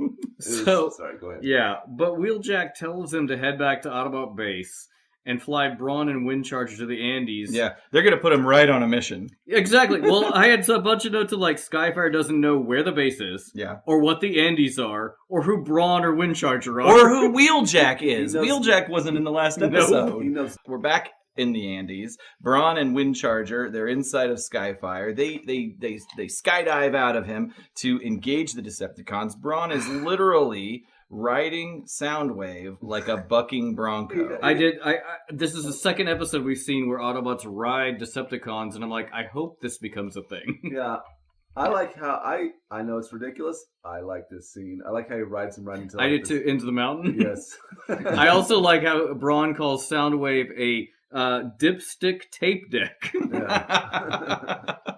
Yeah, there's a lot of great animation in this piece. But yeah, go ahead. No, I was just going to say where we're getting up to here. It says in the TF Wiki that Brawn dodges all Megatron's hits, but in this episode that I saw on Tubi TV, Brawn takes a legit hit to the chest from Megatron's fusion cannon and shrugs it the fuck off, and then immediately takes a headshot from Soundwave, and it does nothing to him. I think that happens later in the episode, or does that happen right now? This is where Megatron calls Brawn a midget. It's at 7:37, so yeah, he does. Megatron calls Brawn a midget? He does. Yeah, he calls him a midget. Right there, wow. Yeah, it's 7:31. No, you can't do that. They're little people. I think that's right. But Megatron was trying to be insulting. It's true. I can see Megatron calling. See, he takes a chest shot. You're right. You're right. I was mixed up. I thought that happened later. Does he end up knocking Soundwave back down? Yeah. In the process? That's pretty funny. He doesn't give a fuck. Soundwave's that's pretty funny. He's sitting on top of Soundwave. He is sitting. That's pretty funny. At 7 minutes 51 seconds, Brawn is just getting off of Soundwave and running after. So he gets run to a mountain. He tries to get back up. Megatron shoots Brawn into him. And then he basically, Brawn is teabagging the back of Soundwave's head. I like it. It's this whole part makes no sense to me because there's no reason to do this. No, because yes, exactly. Because whenever Brawn is talking to Skyfire and he says, "Wind Charger and I have got this," they fucking definitely don't got this. No. they have a couple cool hits that they put in, but they get overwhelmed pretty quickly, especially when Megatron starts to take action. And then you've got Wind Charger. They basically at this point say, Skyfire, come and pick us up. And Wind Charger is racing. Laserbeak is chasing him. Brawn is just doing whatever he can do to evade Soundwave and Megatron at this point. Yeah, they bit off more than they can chew. And Brawn, he is going to be at the top of a mountain area. Megatron transforms into his pistol mode. Soundwave is shooting him, holding Megatron and shooting him at Brawn. Brawn jumps up to the top of a hill, but we go to commercial right as the sights of Megatron are set on Brawn. This is so weird because it's like, again, I feel like this episode, it seems like they had like 5 pounds of episode that they tried to fit a 10-pound bag, because this whole thing feels like filler. Because again, we'll get to this in just a second, but like Skyfire just picks them up and they go back and get more guys. This is, I will say, oddly enough, this is a well animated episode. It is. It does look good. Yeah. The still frames, and they do a lot of cool Foley, like where the background is animated as well. Yes, true. Type of shots. So the plan basically was for Brawn and Wind Charger to minorly inconvenience the Decepticons. Or maybe the plan was, hey, we'll tip them off that we know that there's something going on in the Andes there. Back from commercial, it opens up on the whole Laserbeak fight sequence. A very large amount of lasers being fired at Wind Charger. There are tons of... From this point on, there are lasers everywhere in this episode. Soundwave fires Megatron at Brawn, misses, everything's cool. This is a pretty cool sequence where Megatron is like, I'm going to take care of this myself. He's going to jump up and try and just take out Brawn, but Wind Charger is heading towards Brawn, and then Skyfire rather, is coming from the other direction. And so they do this cool stunt where cool. Wind Charger drives off the cliff, Brawn holds on to him, and then they dodge Megatron and land inside of Skyfire. Skyfire, yeah. Yeah. It's pretty neat. Well, nice little stunt. They pulled it off. And then they're like, I guess we need reinforcements. No shit. Too many bots couldn't take care of it. Again, Autobot or Decepticon, they love to do these little things that tip off their enemy that they don't need to do. It's true. In almost every episode, it seems. Then So the whole squad loads up into giant-sized Jetfire. Time to go to Peru, everybody. Is Peru in Central America or South America? I'm ignorant as South America. It was the motherland of the Incan Empire, or that might have been Chile. But anyway, Peru, yes, gotcha. South America, West Coast. We just saw, and again, this is to my point of like padding out the episode. There were 7 straight seconds of just panning across a forest, like from Skyfire's presumably Bay Area looking down, like, and nothing happened. And then right here, we're gonna have Optimus Prime pat him on the nose cone. Oh, I know where you're going with this. Well, it's his dick, but but it just lasts for so long. His hand is resting on it, and he does it again. It'd be funny if he just came, shot out foam. So the whole gang is in Peru, if you couldn't tell. I also like during that pan sequence you were talking about that there's this relatively humble village by the temple, and then right next to it is a completely modern smelting complex. Yes. So the Autobots, they bust into that factory and get right to fighting. Brawn steals Megatron. This is kind of a famous scene where Brawn... He steals Megatron's fusion cannon. And I guess at Skyfire, his job is to go kind of investigate the temple and kind of see what's going on. It is fun to see like Brawn like shooting Megatron with his own cannon. So, although presumably that means like, I guess it doesn't come from the energy of your body. I don't know. So maybe it does have ammunition. We talked about how Transformers guns He's supposed to tap into a black hole somehow or another. That's true. But if that tech is in the fusion cannon, then why couldn't Brawn shoot it? This part where Optimus runs in and rams Megatron is so funny to me. I like it. Oh, I love how when Prime transforms, he disconnects Yeah. from the trailer, and there's like this spark of, It's of pretty electricity awesome, that kind of flies off the back of him. Yeah, this is a great fight sequence. Megatron's reaching for the cannon, as we said. Yeah. Brawn drives over it, picks it up, transforms, fires it at him. Yeah. This is the first time I've ever seen the Autobot actually fire Megatron's gun. But I like how it's so powerful, and Braun's It knocks- supposed to be a pretty strong guy, but And it's so like, powerful. It's He like, wow, that was something. knocks him over, and then Laserbeak, he steals it back, drops it back off to its rightful owner. At this point, the war continues.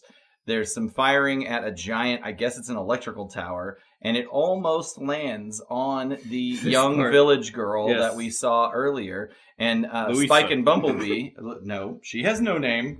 She is not important enough for Also, a name. we still see that Bumblebee's seats are still hot pink, so it is canon that Bumblebee's seats are fucking hot pink, and that remains. That's right. They match her dress, Luisa's dress. I love it. I also love her headband and her earrings. I'm a big fan of those. Also, Spike pulls Luisa into the driver's side window at full speed from Bumblebee whenever they rescue her. Yeah. I don't understand why she was even there. Nope. She could... It would be sexist to imply she couldn't be employed by the Well, steel she's not factory. wearing a hard hat or a uniform. She is not dressed for the job. And, she's a girl. Oh, ba, ba, ba, ba. But also, I'm assuming she's Spike's age, which means she's 14. Although I don't know that if you're in a country, I don't know what Peru's age work. I will laws say, are. as a small side note, whenever talking to the girls from More Than Meets the Pod, they've been reviewing these episodes, and like one of their things was like, okay, so Spike works at an oil rig. He must be like 20. And like whenever we talked to them, I told them, yeah, he's 14. It blew, And they were they like, lost their shit. It blew their minds. yeah, it was very funny. And also, there was a third party who, I don't know what her name was, who came up was like, why is he working at an oil rig Yeah. if he's 14? I was like, I don't know. It doesn't make any sense. But yeah, it was just one of the many points I is wanted what to it talk is. to All them right, check about. this out. An estimated 360,000 children and adolescents work in Peru. Per the 2000 Child and Adolescent Code, Peru's official minimum age for employment is 14. Okay. Though children between 12 and 14 can work up to 4 hours each day. So there you go. that's, and these are the 80s, so you're probably It's- even right. looser. Well, clearly, there's basically, this area is just a temple and a smelting operation right yeah. next to each other. I think she just happened to be walking through on her way to like get some water. Or Perhaps put it in a jar on her head, walk it back to the village. I no believe doubt. that's Africa, but Yes. yeah. I don't know my indigenous cultures. Come on, I'm American. She explains, Luisa, who we will give the respect of naming her henceforth. Spike and Bee, after they save her, she explains that the Decepticons must have stolen the Crystal of Power. She's going to take them to it through the jungle, and Laserbeak is giving them chase. And at this point, he's tailing them pretty good, but Blue Streak shows up on the scene, and I think it becomes an ongoing theme that Blue Streak takes out Laserbeak. Yeah, it is. It does. I read that in the TF wiki that that has become a trend of Blue Streak shooting Laserbeak down. Right. I like it. Give Yeah. something for that fuck to do. Blue Streak? Yeah. I kept thinking Bumblebee's seats were hot pink. I'm sorry. I am on medication. That's his excuse. No, right. It is today. So I know that they're hot pink. I just had a moment. It's true. No, I agree with what you said, Yeah, no, Caleb. I know it's been discussed at length. So Maybe even today. Like 10 no, minutes I know. ago. I know. Oh, okay. Okay, so you I have been paying attention. all right. You have that memory. He has EQ. Back at the plant, the battle rages on.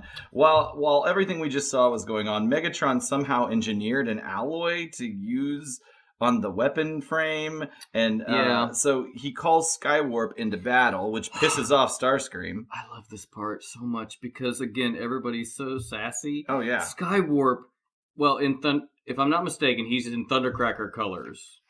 no, Not here. no. And just like, whoa. Okay, all right. He's oh, like, God. he's like, peace out. I'll see you It later. doesn't matter. No, he's You're in right. his colors, All right. black and God purple, damn it. black Okay, and sort of so- magenta. So Skywarp calls Starscream Screamer, and then literally waves to him and goes, "Bye."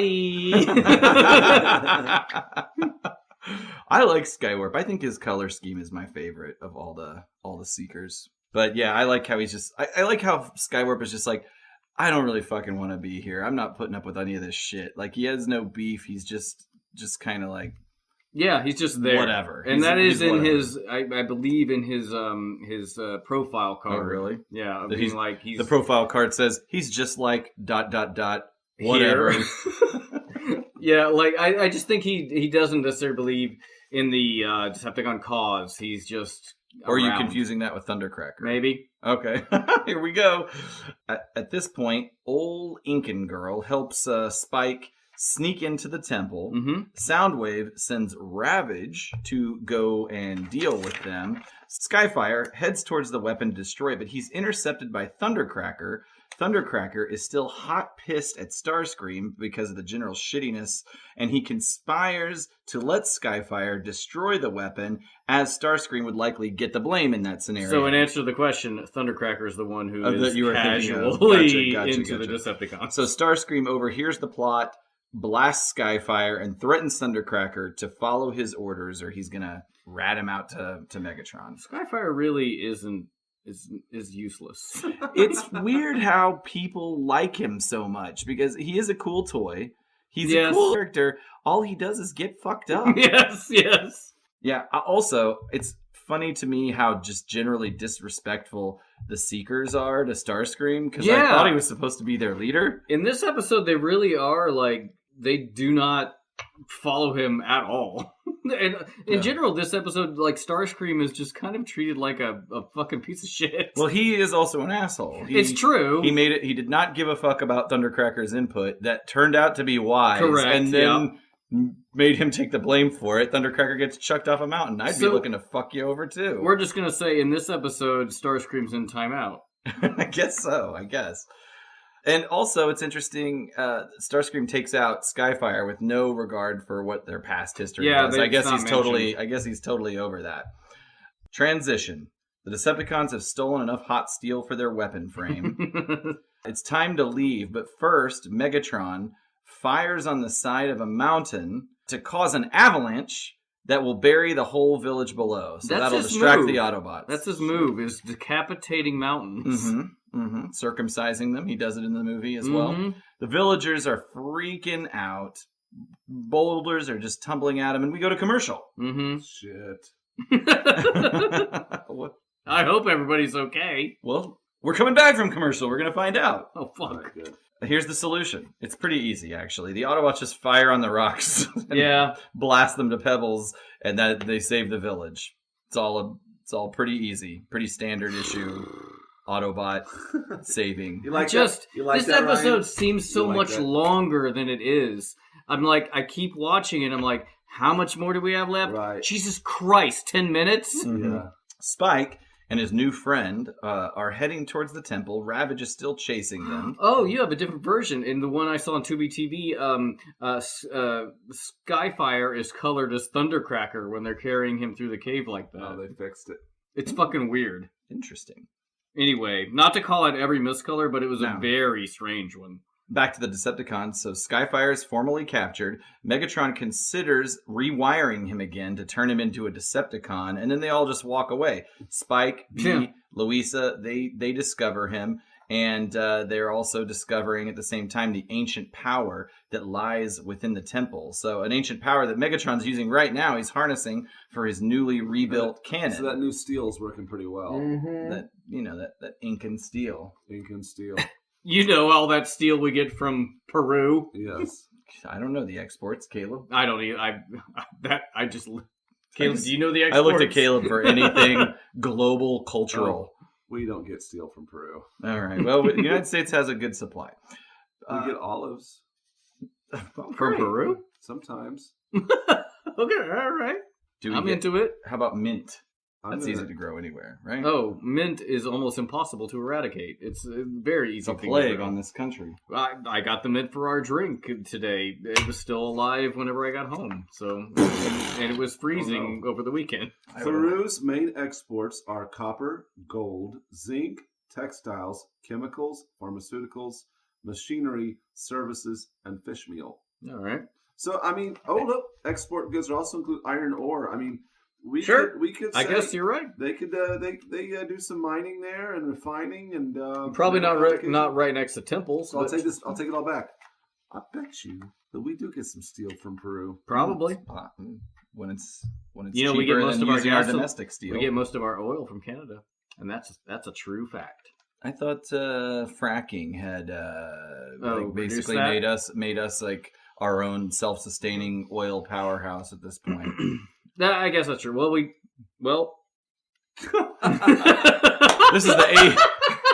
This is the APDC Economic Ignoramuses Hour. Jesus Christ! All right, here we go. Ravage shows up inside the temple to stop the action of Spike and Bumblebee and Luisa. B steps in to tussle with Ravage. The rest of the Autobots approach the temple. Megatron has his new weapon. He's aiming it right at them, and he has taken all the shots and missing all the shots. Everybody misses everything at the last third of this is nobody hitting shit, basically. It's true. Yeah, and to call back to what you said earlier, Ryan, he shot at something the size of a football earlier that was miles away. It's in space. Probably hundreds of miles away. Definitely hundreds of miles away. Hit it first shot. He can't hit Optimus Prime 50 feet in front of him here, or any of the Who is other. a very large target. He is much bigger than a football. So yeah, they can't hit him. Megatron commands all the Decepticons to fire upon the Autobots. The Autobots do get covered in rubble somehow. Like there is something that happens. I couldn't tell exactly what was going down there. But that's when actually they recover from that, and Megatron commands them all to just shoot it. Yeah, and this is where there's just laser fire everywhere, and then Ravage just slaps B in the face right here. As Spike is fixing, Spike is working on Skyfire and successfully fixes him. He has really upped his game perfectly. Like, Spike is very helpful. Like, no wonder his son was such an asset. Yeah, that's why they brought him to the oil rigs and all that shit. He's like he's whatever the mechanical version of Encyclopedia Brown is. As well, the next episode, the Sparkplug seems like a fucking moron, but oh yeah. But the Witwicky men there seem might be very good reason. bright. Skyfire, Ravage goes to lunge at Spike, but Skyfire, he is healed just in time to grab a lunging Ravage, and he throws him against the wall. The team leaves the temple to rejoin the battle. The Autobots they keep trying to advance up these stairs. It's true. But the Decepticons have the high ground, and the Autobots just can't get up there. But luckily, Brawn does make it up, then Ironhide. Ironhide attacks Megatron. The Ironhide hammer fisting Megatron in the face is very funny to me. I like this slow-mo fall down the pyramid that Prime and Ironhide have. Oh, that's, a little before. I got ahead of myself. It's actually, I got ahead of all of us, so it's all good. Ultimately, Jesus, I'm getting blown up. Let's see what it is while the video catches up. I'm going to kill you. No, not here. Not in my home. This is what I was talking about. Yeah, that's Ironhide is just bonking Megatron on the face. So what actually kind of helps things out, Skyfire flips around. He starts, attacking from the skies, which, tips the battle more in the favor of the Autobots. Brawn knocks Starscream off. Megatron is getting ready to throw. He does throw Ironhide off the temple, but Optimus Prime catches him. Aww. Nice little catch. Very sweet. Oh, but shit. The cannon gets swung around. Some threatening words are exchanged. And that's when Skyfire comes in, blasts the cannon, blasts Megatron, unleashing the whatever primal Earth core force from the... Yeah. So I guess that's true. The energy just must be shooting straight up in the into air. The gun. And the cannon was there to... cap it off. Because it had to control it, right. Yeah. Prime throws Megatron off of the temple, and at this point, they're just like, fuck it. Megatron and all the Decepticons take off. They're done with this shit. Time to move on. I don't understand this ending at all. And they have some losers banter here as well. Yeah, so Thundercracker literally makes a thunder noise while flying, because Starscream says... Does he have to make that awful thunder noise? I've got a headache. And they call And then Megatron says, and they call themselves Decepticons. Which I don't understand that line. It's just sass for the sake of sass, but there's no reason for it at all. And also Thundercracker he says it earlier, and he says it again now. He has a really obsession with the words geek and geeky. Yes, he calls Starscream a geek a bunch of times. Yeah, and then he's like, had something about acting all geeky.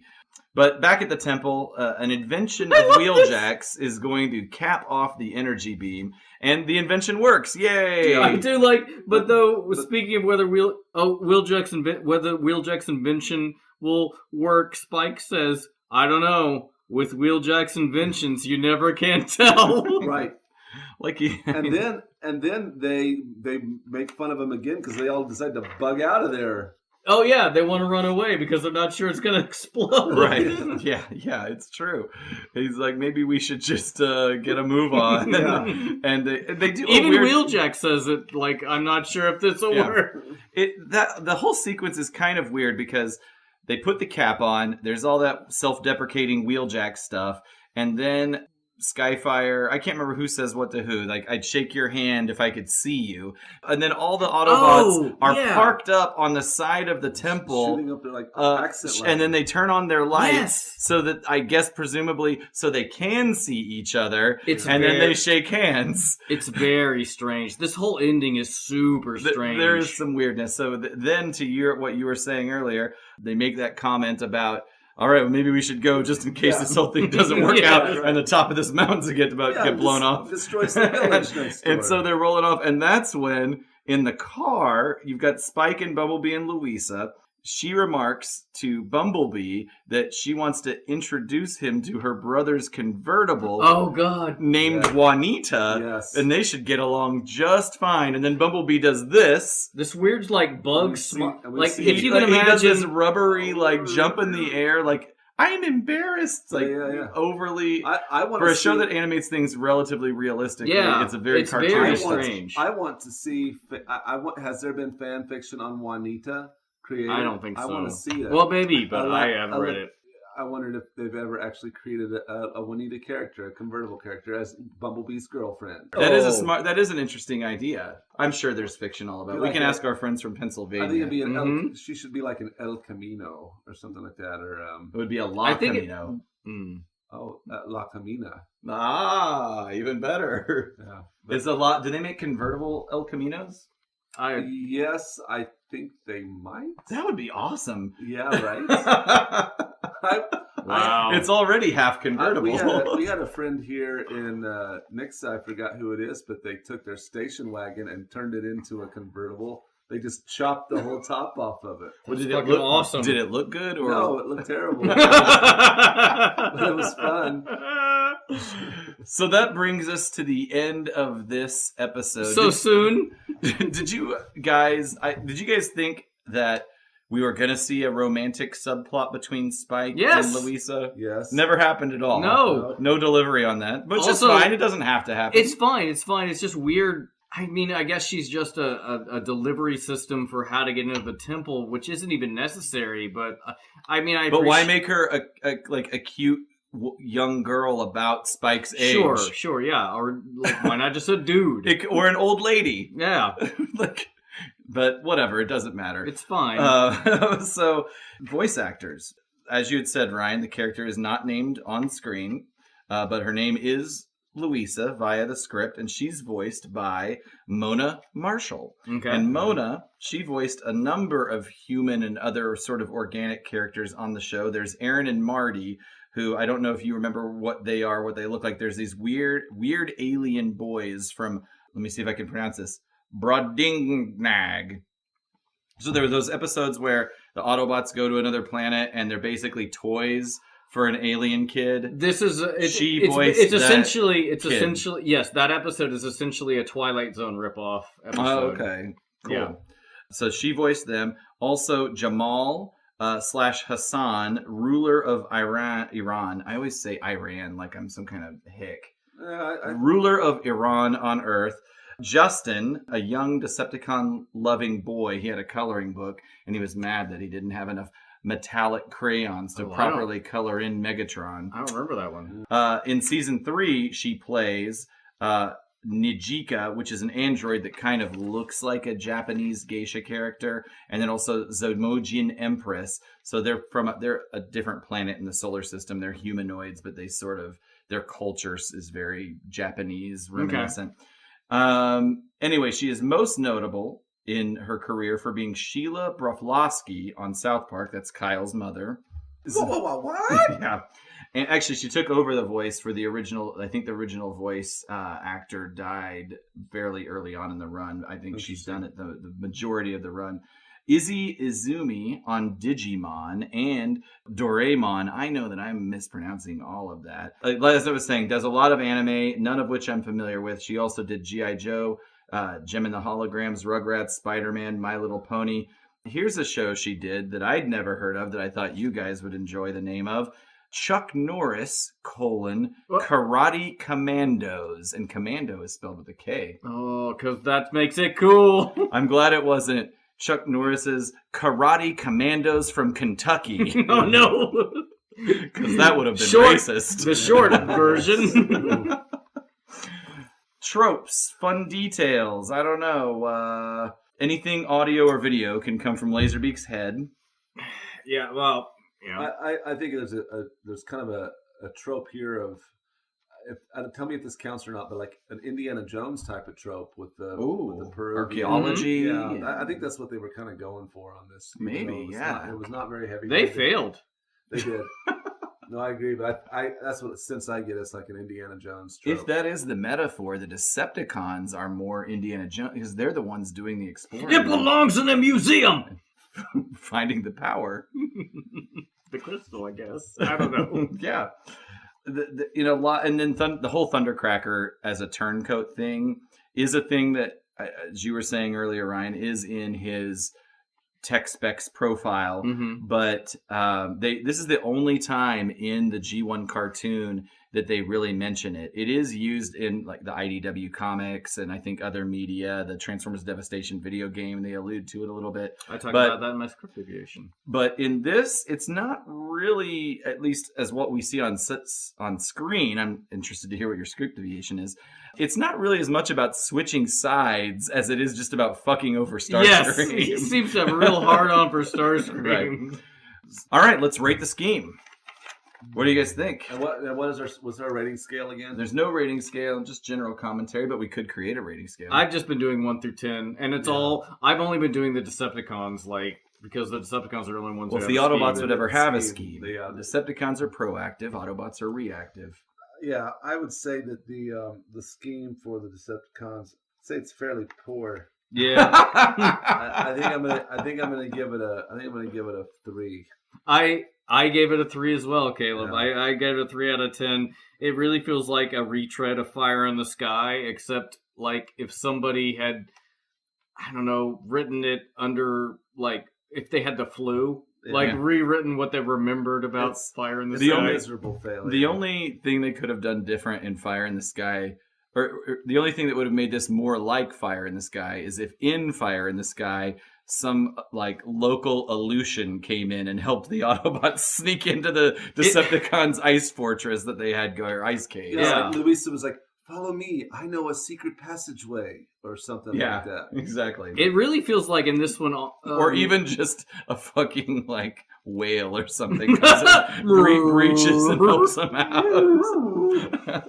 It really feels like in this one, the Decepticons are the bumbling fools, and the Autobots actually are capable. Like, the Decepticons seem like... Well, you had Starscream who did his Dumbo steel thing. That was all ego-based.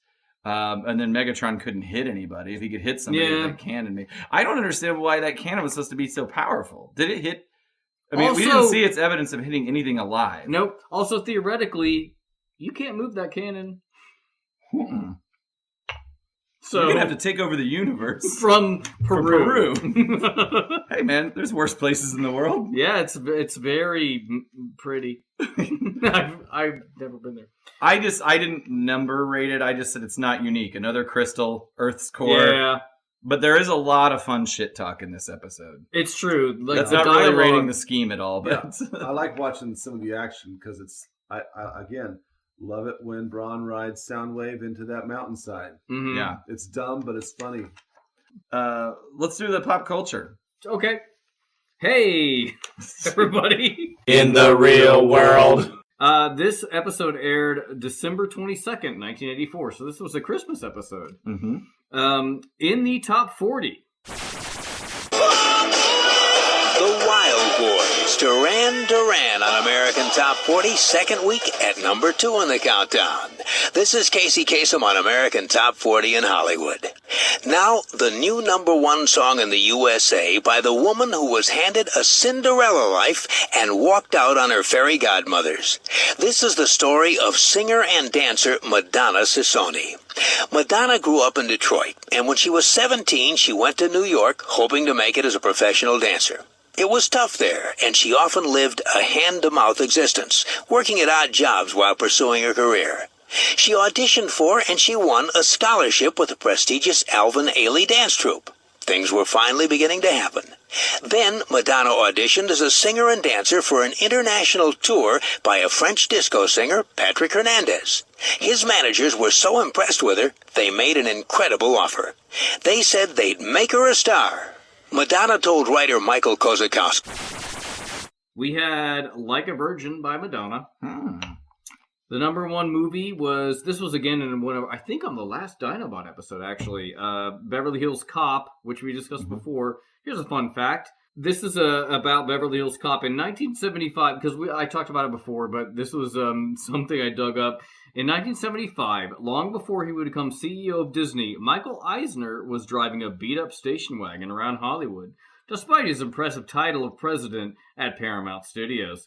After he got a speeding ticket from a cop with an air of superiority and quiet condensation. Condensation? Condensation. Was it quite? Quite. He was sweating. He was crying. Weeping. Eisner bought himself a Mercedes. More like Michael Kreisner. Okay. Eisner bought himself a Mercedes and came up with the germ of an idea to make a movie about a Hollywood police officer.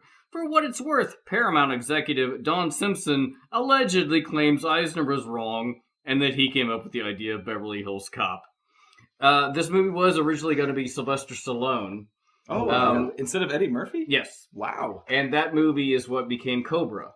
The movie Cobra. Oh, right. Which fucking has a Stan Bush tie-in. Yes. You Got the Touch was supposed to be a song for that movie. Cobra. That's right. Holy shit. On the cover of TV Guide, Susan Clark, Alex Karras, and Emmanuel Lewis from Webster. Aw, remember Webster? I do. It's a sweet show.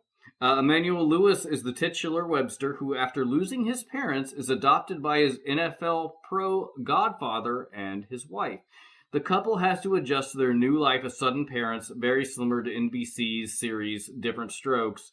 Both featured an African-American boy adopted by a wealthy white family. The weird thing about Webster and Different Strokes both is that the main characters were both had some kind of disease where they basically are forever children. Not on the show, but in real life. Yeah, in real life. Yeah. Both the Emmanuel Lewis and what's the name of the guy in Different Strokes? Gary Coleman. Yeah, thank you. They both never got taller than like 4'3", and they just always looked like children. Holy shit. Maybe they just gave those kids drugs. I'm thinking that they liked how they looked like children and could portray themselves as a young child, but they were older. They were 25 years old when they did the show. They could act with a certain level of maturity that came across as really funny and interesting to the viewer. What are you talking about, Caleb? I'm going to talk about the Incan Empire as soon as we're done with this part here. Okay, go right into it. Well, since there is touches of the Incan Empire, I thought I would briefly explain in the real world what the Inca Empire was. I like it. In a I love quick it. nutshell. Add some value. The Incan Empire was the largest empire in pre-Columbian America, and it arose from the Peruvian highlands in the early 13th century, early 1200s, right up till the Spanish ran it into the ground in the late 1500s. They were like, "You guys are done." Yeah. When I find really one thing that's really fascinating about them is how sophisticated their empire was, even though they lacked certain technologies. For example, they lacked the use of wheeled vehicles. They lacked animals and draft animals that could pull wagons and plows. They lacked the knowledge of iron and steel in this portion, even though I think they were still brass or copper, probably. lots of gold too. And above all, they lacked a system of writing. But and I've seen these in museums. They have these strings with knots, and they had a code. Yes, they would I've tie seen this. knots, and that's how they would calculate. That's how they would calculate, do accounting, and also they would also use them for tracking things that would happen in history and calendars. This complicated series of knots. Huh. I found out recently. I don't even know how I got down this road, but how long ago the wheel was invented, and it's way sooner than you would expect. It was like 3000 BC. Right. Like, because, and I was like, how is that possible? And it was because you have to invent a whole system. Like, the wheel doesn't work without an axle and ball bearings. So you have to have a complete system all together to make it work. It's not like It's not just about inventing the wheel. Yeah, it's not like step-by-step inventions. And I was like, that's fucking fascinating to me. So, at what point in time were our closest intellectual ancestors, did they go extinct? Is that the Neanderthals? Neanderthals. Neanderthals? It was I believe longer than the wheel. Yes, it's between 150,000 years ago. Okay, never mind. I'm just curious if they had the wheel. Nope. All right. I bet you they had that fire though. They did have fire. They did have fire. That's an easy one. Oddly enough, though, they had Game Boys. That's just 8-bit technology. Not impressed. Oh, that's true. That's not even 8-bit. That's 1-bit, I think, technology. Well, maybe we should do that. So, okay, we can. I am the ghost of the iconic moment. You know. All right, what'd you guys like? What'd you guys like? This is Ryan. I just basically liked seeing Skyfire again, but the scenes of Soundwave shooting Megatron in gun mode I thought were particularly cool. Yeah, I agree. Animation in this episode was top notch. I give it a 9 out of 10 on animation. I would agree after the first third. I thought they were a little chunky and weird in the first third of it, but yeah, it picked up pretty quick. I've already said mine. Running Soundwave into that mountain. Yep. That's a funny sequence. Yeah. That Bumblebee scene at the end where he cartoonishly jumps and smiles in vehicle mode. I don't like it. I don't like it either. But I'll never forget it. I still say, what kind of Transformer car is Juanita? Juanita, yeah. I can't remember. La Camina. Like a Ford Fiesta. Oh, no. I thought she said what it was. It's a convertible. She She just said it's a convertible. Oh, she just said convertible? Oh, okay. Yeah, it could be a 57 Chevy. It's a Monte Carlo. You know how when you go to places like that, they're Like the what? car, just like that aren't the United States of America, basically, that are less, their economy is not as good. And they always have their technology is like the shit we throw away. So you go to Like Jamaica Cuba. and you see a bunch of Older American 1999 Ford I Fiestas. see it. I can get down with that. I would. You know what I'd like to see, Caleb, is you had a Toyota truck, I had a Nissan truck. Nissan. Mhm. I would like to see that as a convertible. As a convertible? Yes. Sure. It's fun to take cars that shouldn't be convertibles and make them Yes. convertibles. That's what I want. Especially just by chainsawing the top of it. Yeah, just cutting it off. Right off. Yeah. Okay. Next time on the Autopod Decepticast. We're going to have the return of the Dinobots Abso-fucking-lutely. and Chip Chase. Fuck yeah. Yay! It's going to be quite the little fun. Two great tastes that taste great together. Which one's the chocolate and which one's the peanut butter? Obviously, Chip is getting... Chocolate chip Yes. Oh. and Who's the other one? peanut butter. I don't know, Grimlock, the Dinobots. Chocolate chip and this is not prehistoric. And Prehistoric butter. Pepto-Bismol. Oh God, we're the That worst. was a failure. Visit the store, everybody. We've been in the process of new goods for a while, and I'm happy to say we've got new goods. You got to check out our new Starscream poster. We also have old Pathetic goods. Fools. We also have old. They're running out fast, though, guys. Buy it quick before they're all gone. They are moving. We also have button series, pin series number 2. If you are one of our patrons, please don't buy those things. They'll be included in your booty box. If you are our patrons, buy them too. They do make great stocking stuffers for the Transformer Christmas is just around the lovers Halloween in your life. Holiday season is coming up. Halloween's right around the corner. Just throw them to kids in the bags. Next year, 2020 Halloween, of course. Keep listening. Never stop listening. Please. Stitcher, Google Play, God. TuneIn, Apple Podcasts. Don't forget that Spotify, and follow us on your social media, Twitter, Facebook, Instagram, all of them at APODcast, and the web presence is autopoddecepticast.com. Finally, support the Patreon, patreon.com/APODcast. I think we're done here. I think we're done. This was a good one. Yeah, I think that's pretty good.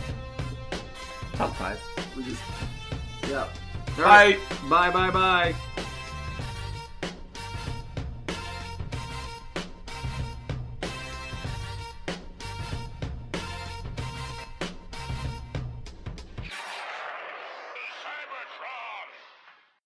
Cells is the sponsor of Autopod Decepticast. Yes, yes, yes, yes, yes, yes, yes, yes.